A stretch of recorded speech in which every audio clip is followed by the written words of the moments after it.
সোমবার মুহুর্মুহু রকেট হামলায় কেঁপে ওঠে ইসরায়েলের তেল আবিব।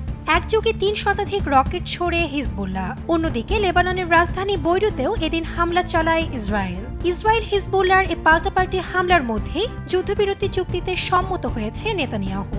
সিএনএনের এক পোস্টে এমন দাবি করা হয়। কিন্তু ইসরায়েল হিজবুল্লাহর মধ্যে এভাবে পাল্টাপাল্টি হামলা অব্যাহত থাকলে এ আলোচনা ফলপ্রসূ নাও হতে পারে। আমেরিকার মধ্যস্থতায় করা যুদ্ধবিরতির এ প্রস্তাবে ৭ দিনের যুদ্ধবিরতির কথা বলা হয়েছে। গত বছর ৭ অক্টোবর গাজায় যুদ্ধ শুরুর পরদিন থেকে ফিলিস্তিনি স্বাধীনতাকামী সশস্ত্র গোষ্ঠী হামাসের প্রতি সংহতি জানিয়ে ইসরায়েলে হামলা চালায় হিজবুল্লাহ। সীমান্ত থেকে পাল্টা হামলা চালায় ইসরায়েলের প্রতিরক্ষা বাহিনী আইডিএফ, যা রূপ নেয় ইসরায়েল লেবানন যুদ্ধে। গত সপ্তাহে যুদ্ধবিরতি চুক্তিকে এগিয়ে নিতে মার্কিন প্রেসিডেন্টের বৈশ্বিক অবকাঠামো ও জ্বালানি নিরাপত্তা বিষয়ক বিশেষ দূত আমোস হোচস্টেইন বৈরুত সফরে যান। এ সময় তিনি জানান, চূড়ান্ত সিদ্ধান্ত দল দুটির উপর নির্ভর করছে। তিনি লেবাননের প্রধানমন্ত্রী নাজিব মিকাতি ও সংসদ স্পিকার নাবিহ বেরির সাথে সাক্ষাৎ করেন। এ সময় চুক্তির ছোট ফাঁকগুলো দূর করতে কার্যকর একটি আলোচনা হয়েছে বলেও জানান। পরে বুধবার নেতানিয়াহু সরকারের সাথে আলোচনার জন্য ইসরায়েলের উদ্দেশ্যে রওনা দেন। যদিও চুক্তির কিছু বিষয়ে এখনও কিছু মতানৈক্য রয়েছে, যেগুলো সোমবার লেবাননের সরকারের কাছে পাঠানো হবে বলে জানায় একটি সূত্র। কয়েকটি সূত্রের দাবি, সব ইস্যু সমাধান না হওয়া পর্যন্ত এ চুক্তি চূড়ান্ত হবে না। চুক্তিটি অনুমোদনে প্রয়োজন হবে ইসরায়েলি মন্ত্রিসভার অনুমোদন। সিএনএনের এক বিশ্লেষকের দাবি, শনিবার ওয়াশিংটনে নিযুক্ত ইসরায়েলি রাষ্ট্রদূতের সাথে কথা বলেন হোচস্টেইন। এ সময় যুদ্ধবিরতির প্রস্তাবে ইসরায়েল ইতিবাচক সাড়া না দিলে যুক্তরাষ্ট্র মধ্যস্থতাকারীর ভূমিকা থেকে সরে দাঁড়াবে বলে জানান তিনি। সম্মিলিত সনাতনী জাগরণ জোটের মুখপাত্র চিন্ময় কৃষ্ণ দাস ব্রহ্মচারীকে কারাগারে পাঠানোর আদেশের প্রতিবাদে বিক্ষোভ করা সনাতনী সম্প্রদায়ের সাথে আইনশৃঙ্খলা রক্ষাকারী বাহিনীর দফায় দফায় সংঘর্ষে রণক্ষেত্রে পরিণত হয় চট্টগ্রাম আদালত এলাকা। এর আগে আদালত চত্বরে চিন্ময় কৃষ্ণকে বহনকারী প্রিজন ভ্যান 2 ঘণ্টা আটকে বিক্ষোভ করলে লাঠিচার্জ করে পুলিশ। এসব ঘটনায় বন্দরনগরের পরিস্থিতি থমথমে। মোতায়েন করা হয়েছে বিজিবি।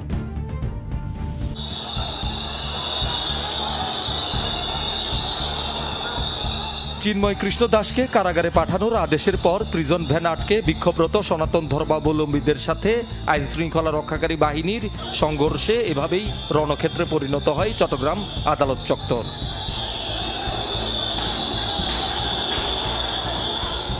বিক্ষোভকারীদের সরাতে লাঠিচার্জ করে পুলিশ। এ সময় আদালত চত্বরে গাড়ি ও বিভিন্ন স্থাপনা ভাঙচুর করে বিক্ষোভকারীরা।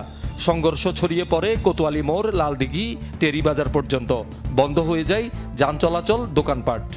হিন্দু গোষ্ঠীরা এখানে আমাদের গাড়িটা ভাঙচুর করছে। হঠাৎ করে স্যার আমাদের গাড়িগুলো ভেঙে ফেলছে, কোনো দোষ নেই। উপরে উঠছে, উঠার উপর থেকে সব গাড়ি ভাঙে ভাঙে আসতেছে। অন্তত কম হলে 50টা হেগার পরে যে যেমনি পারছে ভাঙছে, উপরে অনেকগুলো মোটরসাইকেল ভাঙছে। এক পর্যায়ে আশপাশের অলিতে গলিত সংঘর্ষ ছড়িয়ে পড়ে। কোথাও কোথাও স্থানীয়রাও বিক্ষোভকারীদের সাথে সংঘর্ষে জড়ায়। চিন্ময় কৃষ্ণকে আদালত থেকে কারাগারে নেওয়ার সময় 2 ঘণ্টা প্রিজন ভ্যান আটকে রাখে সনাতন ধর্মাবলম্বীরা। সেখান থেকেই সংঘর্ষের সূত্রপাত। পরে মোতায়েন করা হয় বিজিবি। এটা একটা উদ্দেশ্যমূলক মামলা, যাতে হিন্দুদেরকে দমায় রাখা যায়। নিঃশর্তে চিন্ময়বাবুর মুক্তি চাই এবং ওনাকে অনতি বিলম্বে তাকে যাতে মামলা থেকে খালাস দেওয়া হয়। এর আগে চিন্ময় কৃষ্ণকে সকাল 10:30টায় চট্টগ্রাম আদালতে হাজির করা হয়। দুপুর 12:20 শুনানি শেষে জামিন আবেদন নামঞ্জুর করে কারাগারে পাঠানোর নির্দেশ দেন আদালত। জাতীয় পতাকাকে স্যালুট করে কিন্তু সমাবেশটা শুরু করেছিলেন, তো রাষ্ট্রদ্রোহের তো প্রশ্নই আসে না। এই মামলাটা একটা মিথ্যা মামলা এবং এটার ব্যাপারে আমরা সংক্ষুব্ধ, তাই আমরা মহানগর দায়রা জজ আদালতে যাব। চট্টগ্রাম নগরের নিউ মার্কেট মোড়ে অবস্থিত স্বাধীনতা স্তম্ভে জাতীয় পতাকার অবমাননার অভিযোগের মামলায় সোমবার বিকেলে ঢাকা থেকে গ্রেপ্তার করা হয় চিন্ময় কৃষ্ণ দাস ব্রহ্মচারীকে। তিনি হাটহাজারীতে অবস্থিত পুণ্ডরিক ধামের অধ্যক্ষ এবং সম্মিলিত সনাতনী জাগরণ জোটের মুখপাত্র। হত্যাযজ্ঞের জন্য গ্রেপ্তারি পরোয়ানা নয়, মৃত্যুদণ্ড দেয়া উচিত বেনিয়ামিন নেতানিয়াহুকে। এমন দাবি করেছেন ইরানের সর্বোচ্চ ধর্মীয় নেতা আয়াতুল্লাহ খামেনি। সোমবার এক সভায় এই মন্তব্য করেন তিনি। বলেন, নেতানিয়াহু প্রশাসনের নেয়া পদক্ষেপ যুদ্ধাপরাধ ছাড়া আর কিছুই নয়। ইসরায়েল সেটি বিজয় হিসেবে গ্রহণ করলেও আদতে তা হত্যাযোগ্য। খামেনির দাবি, বিশ্ববাসী গাজা আর লেবাননে চলমান আগ্রাসনকে বিজয় বলে মনে করে না।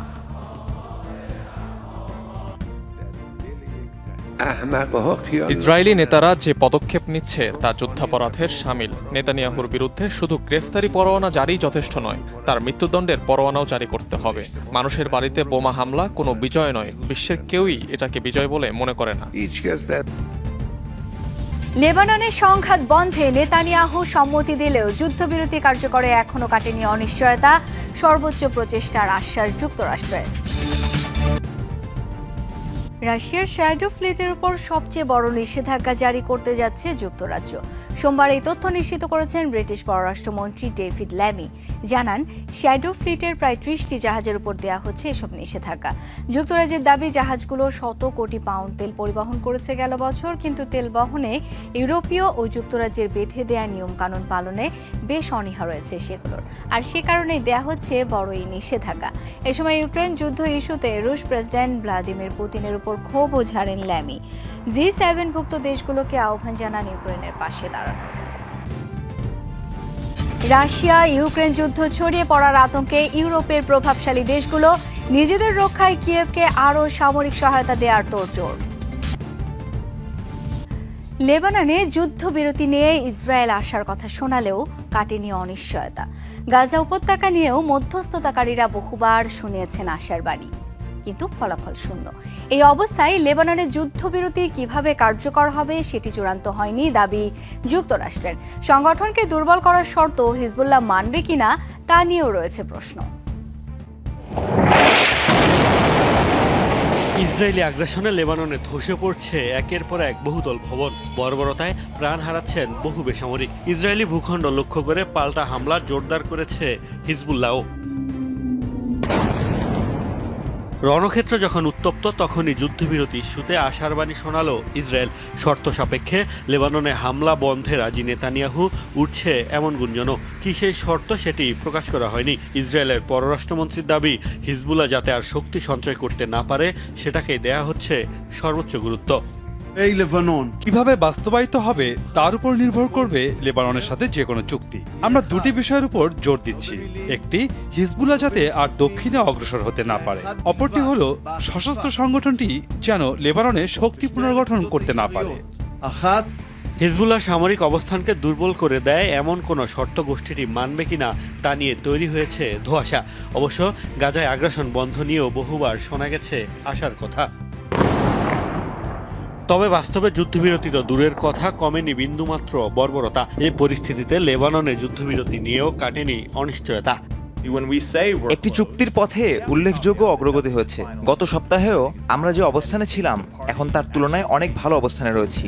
এখনো কিছুই চূড়ান্ত হয়নি, তবে চেষ্টা অব্যাহত। চুক্তির বিষয়ে আমরা আশাবাদী। আগ্রাসন বন্ধে কাগজ কলমে চুক্তি না হওয়া পর্যন্ত ইসরায়েলকে বিশ্বাস করতে চান না সাধারণ লেবানিজরাও। কারাবন্দী ইমরান খানের মুক্তির দাবিতে অগ্নিগর্ভ পাকিস্তান। আটক 4000-এর বেশি পিটিআই কর্মী, নিহত নিরাপত্তা বাহিনীর 6 সদস্য। নিজেদের অন্যতম প্রধান অস্ত্র উৎপাদন কেন্দ্র সম্প্রসারণ করছে উত্তর কোরিয়া। স্যাটেলাইট ইমেজ বিশ্লেষণ করে এমন দাবি করেছেন মার্কিন গবেষকরা। তারা জানান, এই কারখানাতে তৈরিকৃত স্বল্প পাল্লার ক্ষেপণাস্ত্র ইউক্রেন যুদ্ধে ব্যবহার করেছে রাশিয়া। দেশটির পূর্ব উপকূলের হামহাং শহরে অবস্থিত মিসাইল উৎপাদন কেন্দ্রটি, যার নাম দ্য ফেব্রুয়ারি 11 প্লান্ট। গবেষকরা জানান, সলিড ফুয়েল চালিত আলোচিত ব্যালিস্টিক ক্ষেপণাস্ত্র ওয়ালসাং 11 তৈরির জন্য পরিচিত কারখানাটি। যদিও ক্ষেপণাস্ত্র কারখানা সম্প্রসারণের বিষয়ে এখনো মুখ খোলেনি উত্তর কোরিয়া। লেবাননের সংঘাত বন্ধে ইসরায়েলি প্রধানমন্ত্রী বেনিয়ামিন নেতানিয়াহুর সম্মতির পর থেকেই চলছে চুলচেরা বিশ্লেষণ। কেন যুদ্ধ বন্ধে রাজি হলেন নেতানিয়াহু, তাই নিয়ে চলছে নানা আলোচনা। ভেতরে বাইরে নানামুখী চাপের কারণেই কি লেবানন থেকে পিছু হটলেন ইসরায়েলি প্রধানমন্ত্রী? এমন প্রশ্ন উঠেছে। যদিও নেতানিয়াহুর এই পদক্ষেপকে কৌশল পরিবর্তন হিসেবে দেখছেন বিশ্লেষকরা। গাজায় অভিযানের পর থেকে লেবানন ইসরায়েল সীমান্তে চলছে উত্তেজনা। বৈরুত সহ দেশটির বিভিন্ন স্থানে বিমান এবং স্থল অভিযান চালায় ইসরায়েল। পাল্টা ক্ষেপণাস্ত্র হামলা চালাচ্ছে হিজবুল্লাহ। এরই মধ্যে লেবাননের সশস্ত্র গোষ্ঠীটির হামলায় আতঙ্ক ছড়িয়েছে রাজধানী তেল আবিব পর্যন্ত। অন্যদিকে ইরানের সাথেও দফায় দফায় ছড়ায় সামরিক উত্তেজনা। সব মিলিয়ে বিভিন্ন ফ্রন্টে লড়াইয়ের কারণে চাপের মুখে পড়ে ইসরায়েলি সামরিক বাহিনী। এ অবস্থায় প্রশ্ন উঠেছে, নানামুখী চাপের কারণেই লেবাননে যুদ্ধবিরতিতে রাজি হয়েছেন নেতানিয়াহু। ফলে রাজনৈতিক কৌশল হিসেবে এই পরিবর্তন বলছেন বিশ্লেষকরা। এটা নেতানিয়াহুর নতুন একটি কৌশল। ইসরায়েলি প্রধানমন্ত্রী বিশ্বকে এবং ইসরায়েলের সাধারণ মানুষকে দেখাতে চাইছেন যে তার উদ্যোগের কারণে যুদ্ধ বন্ধ হচ্ছে। এর পাশাপাশি ডোনাল্ড ট্রাম্প ঘোষিত পরিকল্পনাও বড় ফ্যাক্টর। এটা অনেকটাই স্পষ্ট যে ট্রাম্পের শপথের আগেই লেবাননে যুদ্ধ বন্ধ করতে পারেন নেতানিয়াহু। সম্প্রতি 2 দফায় হিজবুল্লাহর হামলা হয় ইসরায়েলি প্রধানমন্ত্রীর বাসভবন লক্ষ্য করে। এর পাশাপাশি টানা যুদ্ধের কারণে ক্ষোভ ছড়িয়েছে সামরিক বাহিনীর মধ্যেও। সব মিলিয়ে নিরাপত্তা এবং চতুর্মুখী চাপের কারণে লেবানন থেকে পিছু হটছে নেতানিয়াহু। রাশিয়া ইউক্রেন যুদ্ধ ছড়ানোর আতঙ্কে একের পর এক পদক্ষেপ নিচ্ছে ইউরোপের প্রভাবশালী দেশগুলো। নিজেদের বাঁচাতে কিয়েভের প্রতিরক্ষা খাতকে শক্তিশালী করতে উঠে পড়ে লেগেছে তারা। অভ্যন্তরীণ নিরাপত্তা জোরদারের পাশাপাশি সামরিক সহায়তা বাড়ানোর অঙ্গীকার দিয়েছে জার্মানি, ফ্রান্স, পোল্যান্ড, ইতালি ও ব্রিটেন। রুশ ভূখণ্ডে মার্কিন ATACMS ও ব্রিটিশ মিসাইল ছোড়ার জবাবে রাশিয়ার চমক ছিল আরও বড়। নিপ্টো শহরে মস্কোর ওরেশনিক ক্ষেপণাস্ত্র ছোড়ার মধ্য দিয়ে গত এক সপ্তাহে 2 দেশের যুদ্ধের মোড়ই ঘুরে গেছে। যুদ্ধ ছড়িয়ে পড়ার শঙ্কায় প্রতিবেশী দেশগুলো। জরুরি আলোচনায় সোমবার বার্লিনে বসে ইউরোপের 5 প্রভাবশালী দেশের প্রতিরক্ষা মন্ত্রীদের সম্মেলন। রাশিয়াকে যে কোনো মূল্যে ঠেকাতে একাট্টা তারা। আমরা 5 দেশ এখানে একত্রিত হয়েছি একটি স্পষ্ট বার্তা দিতে, তা হলো আগ্রাসীদের হাত থেকে এই অঞ্চলের সুরক্ষায় ঐক্যবদ্ধভাবে প্রস্তুত আমরা। পুতিনের হুমকির বিরুদ্ধে রাশিয়ার আগ্রাসন শক্তভাবে প্রতিহতে তৈরি আমরা। নিজেদের পিঠ বাঁচাতে যেন ইউক্রেনকেই ঢাল বানাতে চাইছে তারা। অভ্যন্তরীণ নিরাপত্তা জোরদারের সামরিক ব্যয় বৃদ্ধির পাশাপাশি কিয়েভে সামরিক সহায়তার উপর জোর দিচ্ছেন ইউরোপীয় নেতারা। ইউক্রেনের প্রতিরক্ষা খাতে অব্যাহত সহায়তা আরও বাড়াবো আমরা। তাদের সামরিক খাতের উন্নয়নে সাহায্য করব। আমাদের লক্ষ্য হলো ইউক্রেনের অবস্থান শক্তিশালী করা। ইউক্রেনের দিকে সহায়তা বাড়াতেই হবে ইউরোপকে। হ্যাঁ, সবার আগে নিজেদের নিরাপত্তাও জোরদার করতে হবে। এটা কেবল যুদ্ধরত পক্ষের পাশে দাঁড়ানো নয়, বরং অদূর ভবিষ্যতে নিজেদের দেশ ও জনগণের সুরক্ষার ব্যবস্থা করা। একই দিন আঙ্কারায় ন্যাটো মহাসচিবের সাথে সাক্ষাৎ করেন তুরস্কের president Recep Tayyip Erdogan. Russia Ukraine যুদ্ধ বন্ধের উপায় নিয়ে আলোচনা হয় দুজনের। প্রেসিডেন্টের দায়িত্ব নেয়ার পরে কানাডা, মেক্সিকো ও চীনের উপর বড় ধরনের শুল্ক আরোপ করবেন ডোনাল্ড ট্রাম্প। সোমবার সামাজিক মাধ্যম ট্রুথ সোশ্যালে দেয়া এক পোস্টে ট্রাম্প নিজেই জানান এই তথ্য।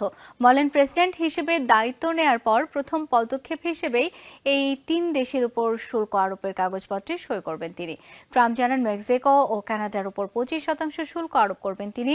নবনির্বাচিত মার্কিন প্রেসিডেন্ট দাবি করেন, অবৈধ অভিবাসী ও মাদক চোরাচালান রুখতেই এমন পদক্ষেপ নেবেন তিনি। পাশাপাশি চীন সরকার যতদিন ফেন্টানিলের পাচার বন্ধ না করবে ততদিন পর্যন্ত দেশটির উপর অতিরিক্ত 10% শুল্ক আরোপ থাকবে বলেও জানান তিনি। কারাবন্দী ইমরান খানের মুক্তির দাবিতে উত্তাল পাকিস্তান। 144 ধারা ভঙ্গ করেই সাবেক প্রধানমন্ত্রীর স্ত্রী এবং পিটিআই নেতাদের নেতৃত্বে ইসলামাবাদের ডিচক পৌঁছে গেছে লাখো মানুষ। নিরাপত্তা বাহিনীর সাথে দফায় দফায় সংঘর্ষের রণক্ষেত্র ইসলামাবাদ। প্রাণ গেছে নিরাপত্তা বাহিনী 6 সদস্যের। পরিস্থিতি মোকাবেলায় রাজধানীতে মোতায়েন করা হয়েছে সেনাবাহিনী। আটক করা হয়েছে 4000-এর বেশি পিটিআই সমর্থককে। কারাবন্দী সাবেক প্রধানমন্ত্রী ইমরান খানের ডাকে পিটিআই সমর্থকদের জনস্রোতকে কেন্দ্র করে অগ্নিগর্ভ পাকিস্তান। 144 ধারা জারি করেও সরকার নিয়ন্ত্রণে আনতে পারছে না পরিস্থিতি। সব বাধা পেরিয়ে রাজধানীতে প্রবেশ করেছে লাখো মানুষ। ইসলামাবাদে প্রবেশের পরই বিক্ষোভকারীদের সাথে দফায় দফায় সংঘর্ষ বাধে পুলিশ, রেঞ্জার্স সহ নিরাপত্তা বাহিনীর সদস্যদের। কন্টেইনার ব্যারিকেড সরিয়েই ডিচকে পৌঁছেছেন আন্দোলনকারীরা। চলমান আন্দোলনে নিরাপত্তা বাহিনীর শতাধিক সদস্যের হতাহত হওয়ার তথ্য পাওয়া গেছে। কোনোভাবেই যখন দমানো যাচ্ছে না আন্দোলনকারীদের, তখন সংবিধানের 245 ধারা সক্রিয় করে ইসলামাবাদে নামানো হয়েছে বিপুল সংখ্যক সেনাবাহিনী। স্বামীর মুক্তির দাবিতে হওয়া আন্দোলনে সামনে থেকেই নেতৃত্ব দিচ্ছেন বুশরা বিবি। তার হুঁশিয়ারি, ইমরান খানকে মুক্ত না করে বাড়ি ফিরবেন না। সাবেক প্রধানমন্ত্রীর মুক্তির দাবিতে অবিচল আন্দোলনকারীরাও। যত চাপই আসুক, যতক্ষণ না ইমরান খান বাইরে এসে আমাদের থামতে না বলেন, ততক্ষণ আমরা থামব না। ডিচক পৌঁছে ইমরান খানের পরবর্তী পদক্ষেপ জানাবো আপনাদের। সবাইকে শান্ত থাকার আহ্বান জানাই। ইমরান খানের জন্য জীবন দিতে তৈরি আছি। এটি ইমরান খানের ফাইনাল কল, তাই তার ডাকে সাড়া দিয়ে এখানে এসেছি। খান মুক্তি না পাওয়া পর্যন্ত আমাদের আন্দোলন চলবে। তাকে না নিয়ে আমরা বাড়ি ফিরব না। আন্দোলনকারীদের দমাতে লাঠিচার্জ, টিয়ার গ্যাস ছোড়াসহ নানা নির্যাতনের অভিযোগ তুলেছে পিটিআই। এখন পর্যন্ত গ্রেফতার করা হয়েছে দলটির 4000-এর বেশি নেতাকর্মীকে। তবে পাক সরকারের দাবি, সর্বোচ্চ সহনশীলতা দেখাচ্ছে নিরাপত্তা বাহিনীর সদস্যরা। বুলেটের জবাব বুলেট দিয়ে দেওয়া খুবই সহজ। আমাদের রেঞ্জার সদস্যরা গুলি করা শুরু করলে 5 মিনিটের মধ্যে বিক্ষোভকারীরা সব পালাবে, কিন্তু আমি তাদের সংযত থাকার নির্দেশ দিয়েছি। বিক্ষোভকারীরাও আমাদের লোক, পাকিস্তানের নাগরিক, কিন্তু সীমারেখা অতিক্রম হয়ে গেলে আমাদের চূড়ান্ত সিদ্ধান্ত নিতে হবে, কারণ নিরাপত্তা কর্মীদের জীবনেরও মূল্য রয়েছে। এদিকে বিক্ষোভ কর্মসূচির জেরে পাকিস্তান জুড়ে ব্যাহত হচ্ছে বিমান চলাচল। পাকিস্তানের বিভিন্ন গণমাধ্যম বলছে, পরিস্থিতি নিয়ন্ত্রণে আনতে পিটিআই এর নেতাদের সাথে সরকার কয়েক দফায় আলোচনা চালালেও তা ব্যর্থ হয়েছে। 44 পর্যটক নিয়ে লোহিত সাগরে ডুবে গেল একটি প্রমোদ তরী। এই ঘটনায় জীবিত উদ্ধার করা হয়েছে 28 জনকে। এখনো নিখোঁজ 16 জন। তাদের অনুসন্ধানে চলছে তল্লাশি। রোববার মার্সা আলম বন্দর থেকে যাত্রা শুরু করে সি স্টোরি নামের বিলাসবহুল জাহাজটি। 13 ক্রু এবং 31 পর্যটক নিয়ে রওনা দিয়েছিল সেটি। নৌযানের সব ক্রু মিশরীয়। পর্যটকদের মধ্যে যুক্তরাষ্ট্র, যুক্তরাজ্য, চীন, স্পেন ও জার্মানির নাগরিকরা ছিলেন। সোমবার স্থানীয় সময় ভোর 5টার দিকে বিপদ সংকেত পাঠায় জাহাজটি। নিখোঁজদের মধ্যে ব্রিটেনের 2 জন, মিশরের 4 জন, ফিনল্যান্ডের 1 নাগরিক রয়েছে। দুর্ঘটনার কারণ জানা যায়নি। এখনও উদ্ধারকৃতরা জানান, একটি বড় ঢেউয়ের ধাক্কায় উল্টে যায় নৌযানটি। লিথুয়ানিয়ার একটি বাড়ির উপর বিধ্বস্ত হলো একটি কার্গো বিমান। সোমবার দেশটির রাজধানী ভিলনিয়াসের আন্তর্জাতিক বিমানবন্দরের পাশে ঘটে এই দুর্ঘটনা। এতে 1 জন নিহত হয়েছেন। আহত হয়েছেন আরও 3 জন। কর্তৃপক্ষ জানায়, দুর্ঘটনা কবলিত বাড়িতে থাকা সবাই জীবিত রয়েছেন। বোয়িং এর বিমানটিতে DHL এর পণ্য পরিবহন করা হয়। প্রত্যক্ষদর্শীরা জানায়, বিমানটি অবতরণের ঠিক আগেই বিধ্বস্ত হয়েছে। দুর্ঘটনার কারণ জানতে তদন্ত চলছে বলে জানিয়েছে কর্তৃপক্ষ। 2020 সালে নির্বাচনী ফল পাল্টে দেওয়ার চেষ্টার দায় থেকে অব্যাহতি পেলেন ডোনাল্ড ট্রাম্প। সোমবার যুক্তরাষ্ট্রের নবনির্বাচিত প্রেসিডেন্টের বিরুদ্ধে আলোচিত মামলা খারিজ করে দেয় মার্কিন আদালত। মামলাটি খারিজে আদালতে আবেদন জানান মার্কিন সরকারের বিশেষ কৌঁসুলি জ্যাক স্মিথ। সরকারের গোপন নথি বাড়িতে রাখার অভিযোগে করা মামলা খারিজের আবেদনও করেন তিনি। ট্রাম্পের বিরুদ্ধে করা ওই 2টি মামলাই করেছিলেন জ্যাক স্মিথ। নিজেকে বরাবরই নির্দোষ দাবি করেছেন ট্রাম্প। গত 5 নভেম্বরে প্রেসিডেন্ট নির্বাচনে বড় ব্যবধানে জয় পান ডোনাল্ড ট্রাম্প। আগামী 20 জানুয়ারি দ্বিতীয় মেয়াদে হোয়াইট হাউসে প্রবেশ করবেন তিনি। জ্যাক স্মিথ বলেন, প্রেসিডেন্ট পদে দায়িত্ব নিলে নিয়ম অনুযায়ী মামলা থেকে অব্যাহতি পাবেন ট্রাম্প। 4 বছরের মেয়াদ শেষে আবার শুরু করা যাবে বিচার কাজ। উড্ডয়নের পর বিস্ফোরণ, তারপর বিস্ফোরণ থেকেই ভয়াবহ আগুন।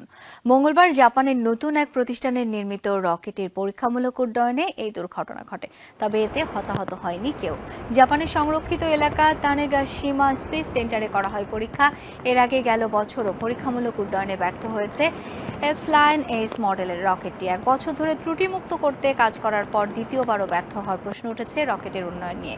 কেন হলো এমন বিস্ফোরণ, কারণ খুঁজতে জাপান এরোস্পেস এক্সপ্লোরেশন এজেন্সির তত্ত্বাবধানে চলছে তদন্ত। অবৈধভাবে ইউরোপ যাবার পথে 3 শতাধিক অভিবাসীকে আটক করেছে লিবিয়ার সেনারা। সোমবার আটক অভিবাসীদের ছবি প্রকাশ করে দেশটি। দাবি, মরুভূমি পাড়ি দিয়ে ভূমধ্যসাগর তীরে যাওয়ার চেষ্টা চালাচ্ছিল তারা। তবে কবে তাদের আটক করা হয়েছে সে বিষয়ে বিস্তারিত জানানো হয়নি। আটক অভিবাসীদের মধ্যে নারী, পুরুষ ছাড়াও শিশুও রয়েছে। এক ফেসবুক পোস্টে দেশটির সামরিক বাহিনী জানায় এসব অভিবাসীকে যথাযথ কর্তৃপক্ষের কাছে হস্তান্তর করা হবে। গত এক দশকে অবৈধ অভিবাসীদের প্রধান রুটে পরিণত হয়েছে লিবিয়া। আফ্রিকা ও মধ্যপ্রাচ্য সহ এশিয়ার অনেক দেশ থেকেই বিপুল মানুষ লিবিয়া হয়ে ইউরোপ যাবার চেষ্টা করে। এদিকে যুদ্ধবিরতি আলোচনার মধ্যে ইসরায়েলে বড় পরিসরে ক্ষেপণাস্ত্র এবং ড্রোন হামলা চালিয়েছে লেবাননের সশস্ত্র গোষ্ঠী হেজবুল্লাহ। ইসরায়েলের নৌ এবং সামরিক ঘাঁটি সহ বিভিন্ন স্থাপনা লক্ষ্য করে প্রায় 350 ক্ষেপণাস্ত্র হামলা চালানোর দাবি তাদের। এসব হামলা প্রতিহত করার দাবি তেল আবিবের। যুদ্ধ শুরুর পর থেকে এত বড় হামলা দেখেনি ইসরায়েল। আয়রন ডোমের চোখ ফাঁকি দিয়ে ইসরায়েলে লেবানন থেকে মুহুর্মুহুর হামলা চালায় হেজবুল্লাহ। এর আগে শনিবার লেবাননে ভয়াবহ বিমান হামলা চালায় ইসরায়েল। এতে অন্তত 29 জনের প্রাণহানি হয়। এর জবাবে চালানো হলো এ হামলা। রোববার ইসরায়েলের পেতাতিকভা, তেল আবিব, হাইফা, নাহারিয়া ও কাফার ব্লাম এলাকা লক্ষ্য করে এই হামলা চালানো হয়। এতে আহত হয়ে প্রাণ যায় 11 ইসরায়েলির। গেল 29 সেপ্টেম্বর থেকে লেবাননে হামলা জোরদার করে ইসরায়েল। গেল বছরের অক্টোবর থেকে চলা হামলায় দেশটিতে অন্তত 3654 জন নিহত হয়েছেন। এক বিবৃতিতে হেজবুল্লাহ জানিয়েছে, প্রথমবারের মতো তারা ইসরায়েলের দক্ষিণাঞ্চলে আশদ নৌঘাঁটিতে ড্রোন হামলা চালিয়েছে। ইসরায়েলের সেনাবাহিনী জানিয়েছে, লেবানন সীমান্ত থেকে ইসরায়েলের বিভিন্ন স্থাপনা লক্ষ্য করে 340টি ক্ষেপণাস্ত্র ছুড়েছে হেজবুল্লাহ। এর মধ্যে ইসরায়েল ও তেল আবিবের নিকটবর্তী এলাকায় কিছু ভবন ক্ষতিগ্রস্ত হয়েছে। একাধিক স্থানে পুড়ে ছাই হয়েছে যানবাহন। তেল আবিবে পুরোপুরি ধসে পড়েছে একটি বাড়ি। দুপুর 12:50 দিকে মধ্য ইসরায়েলে সাইরেনের শব্দ শুনতে পাওয়া যায়। এরপরই ইসরায়েলের অন্যতম প্রধান শহর পেতাতিকবার কাছে ক্ষেপণাস্ত্র ছোড়ার শব্দ পাওয়া যায়। স্বাস্থ্যকর্মীরা দ্রুত সেখানে পৌঁছে 6 জনকে আহত অবস্থায় উদ্ধার করে। তার ভেতর একজনের অবস্থা গুরুতর ছিল। লেবানন থেকে হেজবুল্লাহর ছোড়া ড্রোন ভূপাতিত করার কথা জানায় ইসরায়েলি বাহিনী। তবে ঠিক কতগুলো ড্রোন ভূপাতিত করা হয়েছে তা জানায়নি তেল আবিব। এবার নেতানিয়াহুর নাগালে পেলে গ্রেফতারের কথা জানালো ব্রিটিশ সরকার। 7 অক্টোবরের আগেই ইসরায়েলের যুদ্ধ পরিকল্পনার কথা ফাঁস। তাইওয়ানের আকাশে চীনা বেলুনের উপস্থিতি নিয়ে উদ্বেগ প্রকাশ। এবং লিথুয়ানিয়ার রাজধানীতে DHL এর কার্গো প্লেন বিধ্বস্ত। ধর্মান্তর নিয়ে উত্তাল ভারতের জামিয়া বিশ্ববিদ্যালয়, অভিযোগ হিন্দুত্ববাদী সংগঠনগুলোর দিকে। পিটিআই এর বিক্ষোভকে সন্ত্রাসবাদের চেষ্টা বললেন মরিয়ম নওয়াজ। বিস্তারিত খবর পড়ছি আমি আইরিন ইসলাম। এবার নেতানিয়াহুর নাগালে পেলে গ্রেফতারের কথা জানালো ব্রিটিশ সরকার। মানবতা বিরোধী ও যুদ্ধাপরাধের অভিযোগে অভিযুক্ত ইসরায়েলের প্রধানমন্ত্রী বেঞ্জামিন নেতানিয়াহুকে গ্রেফতারের ঘোষণা করল ব্রিটিশ সরকার। ব্রিটেনের মাটিতে পা দিলেই গ্রেফতার হবেন নেতানিয়াহু ও তার প্রাক্তন প্রতিরক্ষা মন্ত্রী ইয়োভ গ্যালান্ট। সদ্যই নেতানিয়াহুর বিরুদ্ধে আন্তর্জাতিক অপরাধ আদালত বা ICCর গ্রেফতারি পরোয়ানা জারি হয়েছে।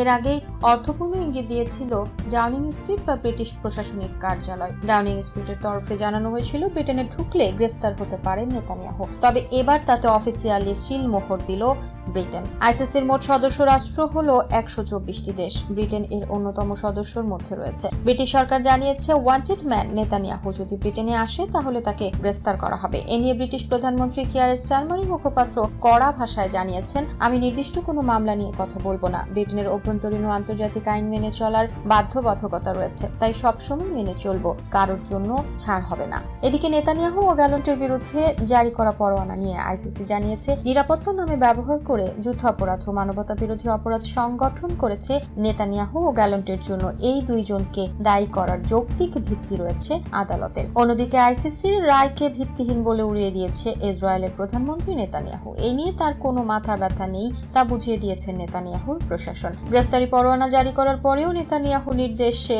গাজায় লেবাননে একের পর এক হামলা চালিয়ে যাচ্ছে ইসরায়েল। হামলা শিকার হচ্ছে বহু বেসামরিক মানুষ। 7 অক্টোবরের আগেই ইসরায়েলের যুদ্ধ পরিকল্পনার কথা ফাঁস। ফার্স্ট টুডে ইহুদিবাদীদের প্রতি হিজবুল্লাহর সতর্কবার্তা, লেবানন থেকে দখলদার ইসরায়েলে ৩৪০টি রকেট নিক্ষেপ, তেল আবিবের সতর্কীকরণ সাইরেন সক্রিয় করা এবং ২০২৩ সালের ৭ অক্টোবরের আগে ইসরায়েলের গাজা আক্রমণের পরিকল্পনা সম্পর্কে টিভি চ্যানেল 12-এর স্বীকারোক্তি ইত্যাদি গাজা ও লেবানন যুদ্ধের সর্বশেষ গুরুত্বপূর্ণ কিছু পরিস্থিতি। ফার্স্ট টুডে আরও জানায়, লেবাননের হিজবুল্লাহ বৈরুতের বোমা হামলার বিরুদ্ধে তেল আবিবের বোমা হামলা ক্যাপশন দিয়ে একটি ভিডিও প্রকাশ করেছে। ওই ভিডিওতে লেবাননের রাজধানী বৈরুতকে লক্ষ্যবস্তু করে হামলা চালিয়ে যাবার বিষয়ে ইহুদিবাদীদের সতর্ক করা হয়েছে।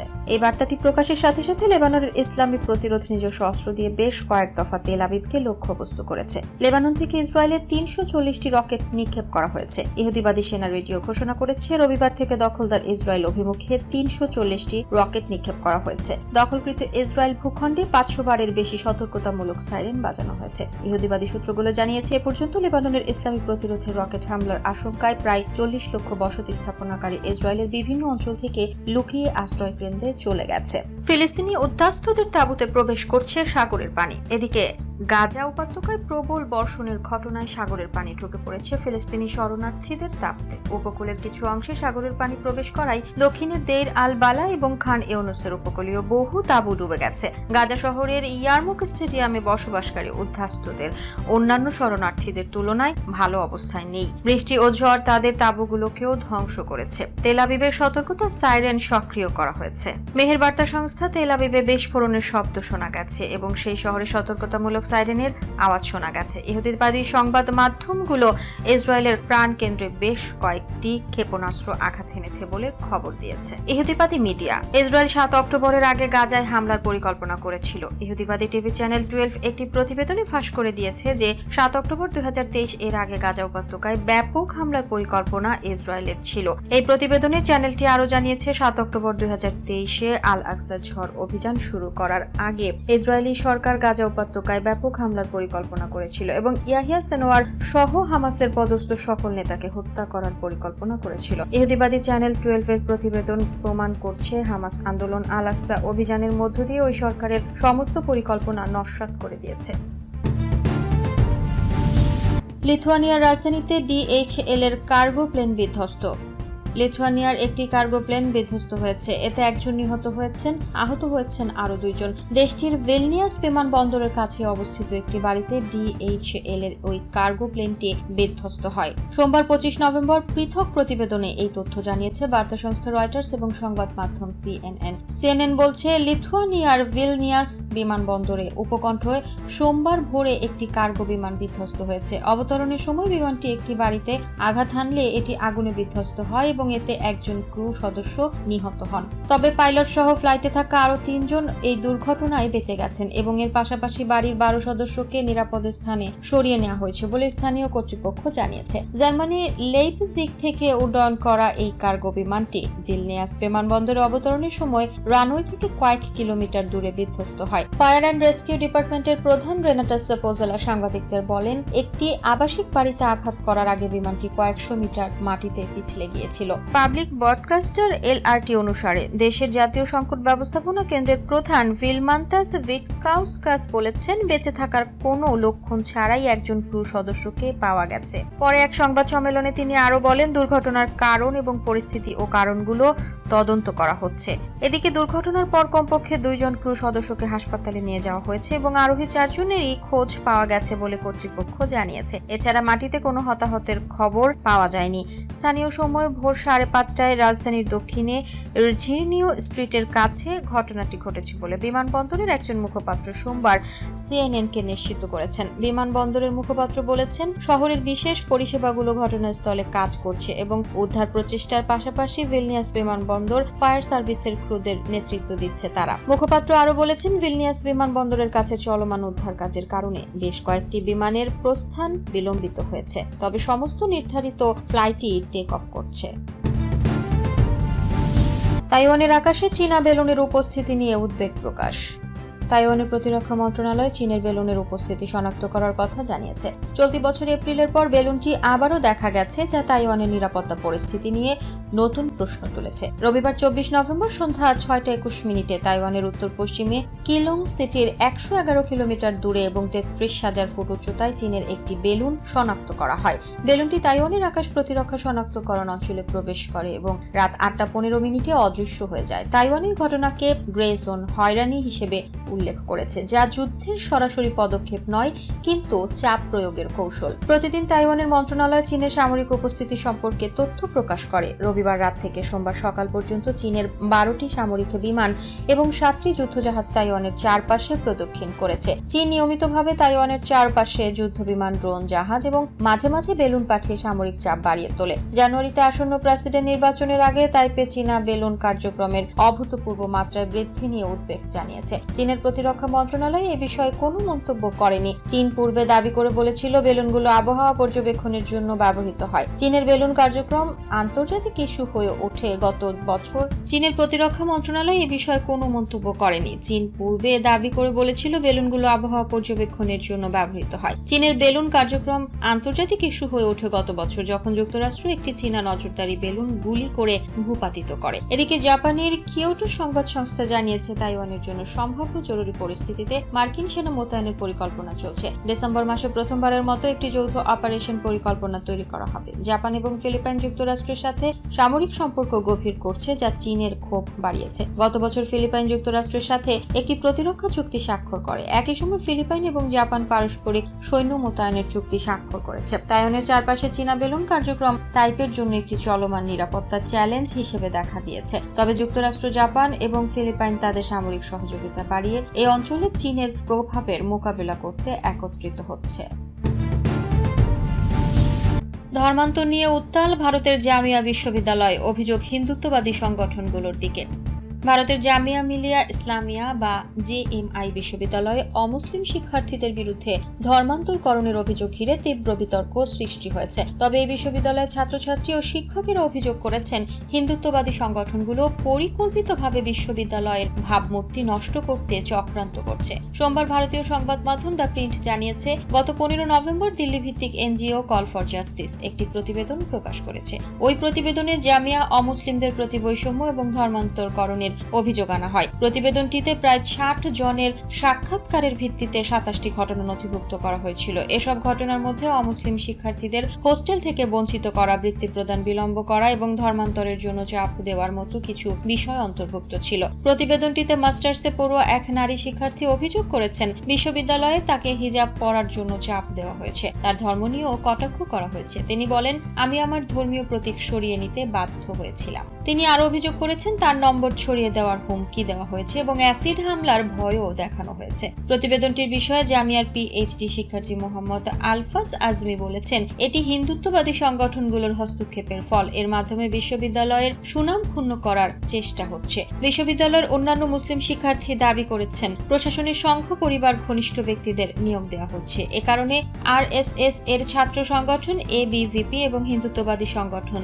জুবার কার্যক্রম ক্যাম্পাসে বেড়েছে। জামিয়ার ছাত্র ওয়াকার আহমেদ বলেন, মুসলিম শিক্ষার্থীদের বারবার টার্গেট করা হচ্ছে। এটি একটি বৃহত্তর ও সাম্প্রদায়িক চক্রান্তের অংশ। এদিকে অভিযোগগুলো নাকচ করেছে জামিয়া বিশ্ববিদ্যালয় প্রশাসন। তারা দাবি করেছেন, বিশ্ববিদ্যালয় সবসময় অন্তর্ভুক্তিমূলক পরিবেশ বজায় রাখছে। উপাচার্য অধ্যাপক মাজহার আসিফের অধীনে বৈষম্য দূর করতে নতুন উদ্যোগ নেওয়া হয়েছে। এদিকে 2019 সালে ইসলাম ধর্ম গ্রহণ করা একজন অধ্যাপক বলেছেন, ধর্মান্তর একটি ব্যক্তিগত সিদ্ধান্ত, কোনো আদর্শ জোর করে চাপিয়ে দেওয়া যায় না। তিনি অভিযোগ করেন, এসব বিতর্ক বিশ্ববিদ্যালয়ের ঐক্য নষ্ট করছে। জামিয়া মিলিয়া ইসলামিয়া ঘিরে বিতর্ক একদিকে ধর্মীয় এবং অন্যদিকে রাজনৈতিক প্রশ্ন তুলছে। শিক্ষার্থী ও শিক্ষকদের অভিযোগ এবং প্রশাসনের প্রতিক্রিয়া এই উত্তেজনাপূর্ণ পরিস্থিতিকে আরো জটিল করে তুলেছে। পিটিআই এর বিক্ষোভকে সন্ত্রাসবাদের চেষ্টা বললেন মরিয়ম নওয়াজ। ইমরান খানের মুক্তির দাবিতে চূড়ান্ত আন্দোলনে নেমেছে পাকিস্তান তেহরিক ইনসাফ বা পিটিআই এর নেতাকর্মীরা। পিটিআই এর বিক্ষোভকে সশস্ত্র সন্ত্রাসবাদের প্রচেষ্টা বলে অভিহিত করেছেন পাঞ্জাবের মুখ্যমন্ত্রী ও পিএমএল এর নেত্রী মরিয়ম নওয়াজ। এক বিবৃতিতে তিনি বলেন, গাজী বারুথা, মিয়ানওয়ালি, হাজারা মোটরওয়ে ও অন্যান্য স্থানে পুলিশ পোস্ট লক্ষ্য করে গোলাবর্ষণ করা হয়েছে। এটা দুর্ভাগ্যজনক যে হামলায় এসপি, টিএসপি এবং এসএইচও সহ 20 জনেরও বেশি পুলিশ কর্মী আহত হয়েছেন। পিটিআই এর এই আন্দোলন প্রতিবাদের পরিবর্তে সশস্ত্র সন্ত্রাসের চেষ্টা। মরিয়ম নওয়াজ বলেন, বিক্ষোভকারীদের হাতে শর্ট মেশিন গান, কাঁদানি গ্যাস, ছুরি ও মুখোশও দেখা গেছে। এমন অস্ত্র ব্যবহার করা হয়েছে যা শুধু পুলিশের কাছেই থাকে। পিএমএল এর নেত্রী বলেন, অতীতে সংঘর্ষ এড়াতে পঞ্জাব পুলিশকে নিরস্ত্র রাখা হয়েছিল এবং পুলিশ এখনও নিরস্ত্রই ছিল। এক প্রদেশে পুলিশের ওপর আরেক প্রদেশের হামলা জাতীয় ঐক্য ভেঙে দেওয়ার শামিল। উল্লেখ্য, পিটিআই কর্মীরা কনভয়ে করে ইসলামাবাদের উদ্দেশ্যে রওনা দিচ্ছেন এবং খাইবার পাখতুনখোয়া থেকে আসা কনভয়গুলো বিভিন্ন স্থানে পুলিশের মুখোমুখি হয়েছে। কারাগারে থেকে 24 নভেম্বর চূড়ান্ত বিক্ষোভের ডাক দেন ইমরান খান। তার সেই লক্ষ্য বাস্তবায়নেই রাস্তায় নেমেছে সমর্থকরা। ফলে সকাল থেকেই বিক্ষোভ দমাতে ইসলামাবাদ পুলিশ বিভিন্ন গেস্ট হাউস, হোস্টেলে অভিযান চালিয়েছে। এসব জায়গা থেকে পিটিআই এর সমর্থক কর্মীদের গ্রেফতার করা হচ্ছে। এছাড়া ইসলামাবাদের দিকে যাওয়া পিটিআই এর বিভিন্ন কনভয় আটকে দেওয়া হয়েছে। ইমরান খানের ডাকা এই বিক্ষোভ রুখতে ইসলামাবাদে 144 ধারা জারি করা হয়েছে। মধ্যপ্রাচ্যের আকাশে যুদ্ধের কালো মেঘ যেন কিছুতেই কাটছে না। একের পর এক চলছে হামলা।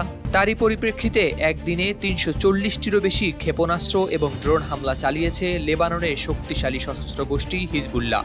হামলার সময় উন্নত ক্ষেপণাস্ত্র এবং স্ট্রাইক ড্রোন ব্যবহার করে আঘাত করা হয় তেল আবিবের সামরিক লক্ষ্যবস্তুতেও।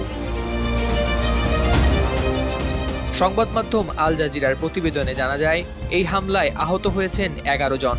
তাদের মধ্যে একজনের অবস্থা গুরুতর।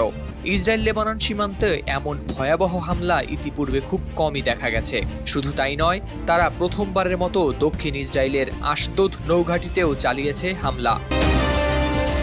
ইসরায়েলের দাবি, তাদের হামলা শুধুমাত্র হিজবুল্লাহর অস্ত্রাগার এবং অপারেটিভস ধ্বংস করতে পরিচালিত হচ্ছে। কিন্তু লেবাননের সেনাবাহিনী জানায়, এসব হামলার প্রকৃত শিকার হচ্ছে সাধারণ মানুষ এবং জরুরি সেবাদানকারী সংস্থাগুলো। এখন প্রশ্ন থেকে যায়, মধ্যপ্রাচ্যের এই উত্তেজনাকর পরিস্থিতি আদৌ কি কখনো থামবে, নাকি প্রতিনিয়তই জীবন হারাবে এসব সাধারণ মানুষ? লেবাননের জনস্বাস্থ্য মন্ত্রণালয়ের মতে, ইসরায়েলি হামলায় গত 1 মাসে নিহত হয়েছেন লেবাননের 40 জনেরও বেশি সেনা। বিশেষ করে দক্ষিণ লেবাননে ইসরায়েলের টার্গেটেড হামলায় সাধারণ মানুষের পাশাপাশি লেবাননের সেনাবাহিনীর ক্ষতি বেড়েই চলেছে। ইসরায়েলি সামরিক বাহিনী জানায়, এই দিন লেবানন থেকে নিক্ষেপ করা হয়েছে প্রায় 340টি ক্ষেপণাস্ত্র। তবে বেশ কয়েকটি ক্ষেপণাস্ত্র আকাশেই প্রতিরোধ করা সম্ভব হয়েছে বলে জানায় তারা। হামলার কারণে তেল আবিব সহ বিভিন্ন শহরে বেজে ওঠে বিমান হামলার সাইরেন। অন্যদিকে থেমে নেই ইসরায়েলি হামলাও। হিজবুল্লাহর হামলার একদিন আগেই ইসরায়েল মধ্য বৈরুতে বিমান হামলা চালিয়ে হত্যা করে 29 জনকে এবং 66 জনকে করে আহত। লেবাননের তত্ত্বাবধায়ক প্রধানমন্ত্রী নাজিব মিকাতি এই হামলাকে যুদ্ধবিরতির চেষ্টার উপর সরাসরি আঘাত বলে অভিহিত করেন। এদিকে মার্কিন প্রেসিডেন্ট জো বাইডেনের প্রশাসন দীর্ঘদিন ধরেই চালিয়ে যাচ্ছে যুদ্ধবিরতির প্রচেষ্টা। মার্কিন দূত অ্যামোস হোচেস্টেইনও এই অঞ্চলে চালিয়ে যাচ্ছেন আলোচনা। তবে ইসরায়েলের এই আক্রমণ ও হিজবুল্লাহর পাল্টা জবাব পরিস্থিতিকে করে তুলেছে আরও জটিল।